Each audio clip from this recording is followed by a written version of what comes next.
Okay, guys, so I'm going to show you real quick how to create your own worksheets using Google Slides. And this I've already created.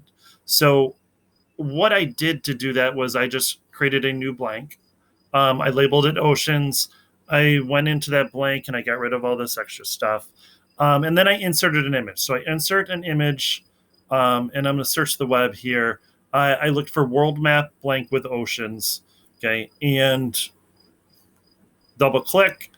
That creates that image for me. And then I inserted a text box. And I'm going to put that under each of the oceans, right? And in order for it to show up for the students, I went and I changed the color. I tend to use gray, but of course, you can use whatever color you want there. So then I Control C and I Control V. So I want one for the Atlantic, one for the Southern. Control V. I need one for the Indian Ocean. Control V. I need one for the Pacific Ocean. And Control V, one for the Arctic Ocean, right? And then I also put in my title of my worksheet, right?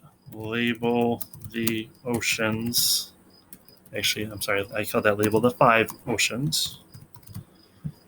And obviously, this is something, I don't want it to be that big. So I'll move that back in there.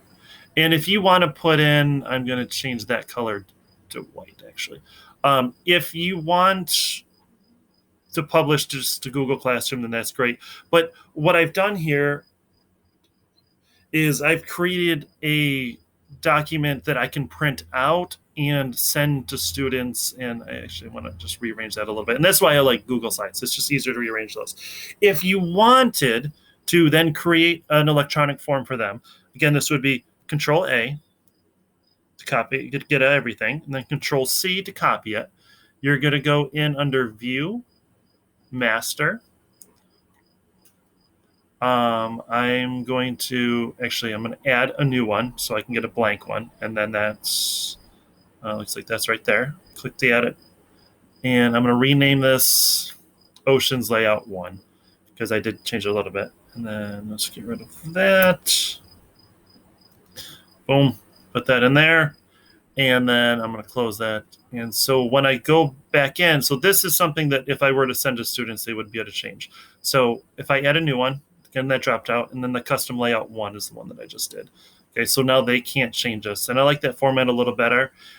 If I wanted to create an electronic version for them to be able to type in, I would insert a text box into each of those there, right? I'm not going to do the whole thing. I'm just going to show you guys, kind of how that's done. Okay, and those are pretty easy.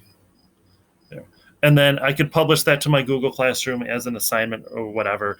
But in this case, since this will be something that I'll be sending home to students, then I'm just going to print it out, and I'll just print out this one sheet to send to them. And this way you can kind of customize things a little bit more with your worksheets if you have something specific that you want them to work on or label. Okay, if you have any questions, please just let me know.